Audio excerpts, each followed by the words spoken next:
ಜ್ಞಾನೇಂದ್ರ ಅವರು ಮಾತಿರೋ ಪ್ರಶ್ನೆಗೆ ನೀವು ದಾಖಲೆ ಇದೆಯಾ, ಏನ್ ಎವಿಡೆನ್ಸ್ ಇದೆ, ಈ ತರದ್ದೆಲ್ಲ ಕೇಳಿದ್ದೀರ. ಸಂತೋಷ.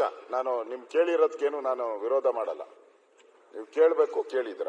ಇದೇ ವಿಚಾರನ ನಾನು ನೆನ್ನೆ ಪ್ರಸ್ತಾವ ಮಾಡಿದ್ದೀನಿ. ಇದೇ ವಿಚಾರನ ನಾನು ನೆನ್ನೆ ಪ್ರಸ್ತಾವ ಮಾಡಿದ್ದೀನಿ. ಅಸೆಂಬ್ಲಿಯ ರೆಕಾರ್ಡ್ಸ್ಗೆಲ್ಲ ಹೋಗಿದೆ. ನಾನು ಮಾತಾಡಿದ್ದೀನಿ. ಅದಕ್ಕೆ ಮಾನ್ಯ ಮುಖ್ಯಮಂತ್ರಿಗಳು ರಿಪ್ಲೈ ಮಾಡಿದ್ದಾರೆ. ಹೌದು, ಸುರೇಶ್ ಹೇಳಿದನ ಇಡಿಯವರು ಕೋರ್ಟ್ ಅಲ್ಲಿ ಹಾಕಿದ್ದಾರೆ, ಚುನಾವಣೆಗೆ ಹೋಗಿದೆ ಅಂತ ಇಡಿಯವರು ರಿಟರ್ನ್ ರಿಮ್ಯಾಂಡ್ ಅಪ್ಲಿಕೇಶನ್ ಅಲ್ಲಿ ಹಾಕಿದ್ದಾರೆ. ಈ ಪತ್ರಿಕೆಯಲ್ಲಿ ಬಂದಿದೆ ನೋಡಿ. ಬಳ್ಳಾರಿ ಲೋಕಸಭಾ ಮುಖ್ಯಮಂತ್ರಿಗಳು ಕರ್ನಾಟಕ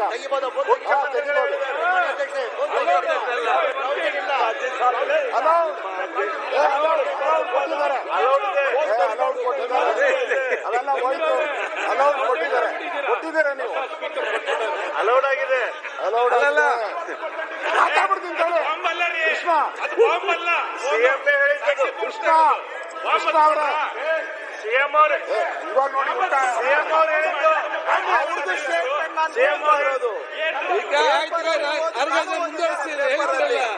ಪೇಪರ್ ಅಲ್ಲಿ ವಾಕ್ ಸ್ವಾತಂತ್ರ್ಯ ಇದೆ, ಪೇಪರ್ ಬೇರೆ. ಆಯ್ತು.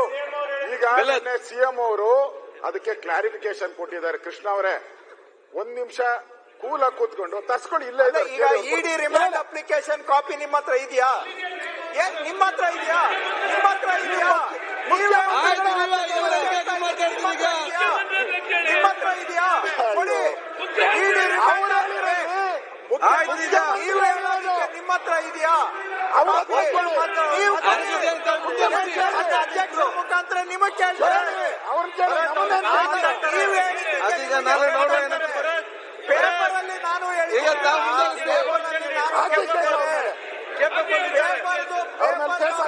ಅಂತ ಅವ್ರು ಹೇಳಲಿಲ್ಲ.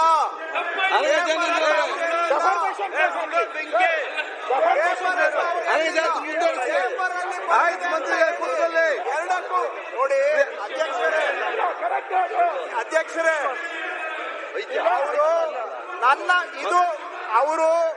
ಇದು ನನ್ನ ಆರೋಪ ಅಂತ ಹೇಳಿ ಅದಕ್ಕೆ ನಂದು ತಕರಾರಿಲ್ಲ. ಅವರ ಆರೋಪ ಮಾಡೋದಿಕ್ಕೆ ಅವರಿಗೆ ಸ್ವಾತಂತ್ರ್ಯ ಇದೆ, ಅವ್ರ ಆರೋಪ ಮಾಡ್ಲಿ. ಆದ್ರೆ ಇಡಿ ಅಂತ ಹೇಳಿ ಇವ್ರ ಹತ್ರ ಸ್ಟೇಟ್ಮೆಂಟ್ ಇದೆಯಾ? ಅಷ್ಟೇ ನಾನು ಕೇಳ್ತಾ ಇರೋದು. ಸ್ಟೇಟ್ಮೆಂಟ್ ಇದ್ರೆ ಅವರ ಆರೋಪ ಮಾಡ್ಲಿ, ಅದಕ್ಕೆ ನಮ್ದು ತಕರಾರಿಲ್ಲ. ಮಾನ್ಯ ಅಧ್ಯಕ್ಷರೇ, ಕೃಷ್ಣ ಅವರು ಮಾಡಿದ್ದಾರೆ ಸಿಎಂ. ಅವ್ರು ಮಾತಾಡ್ಲಿ ಈಗ.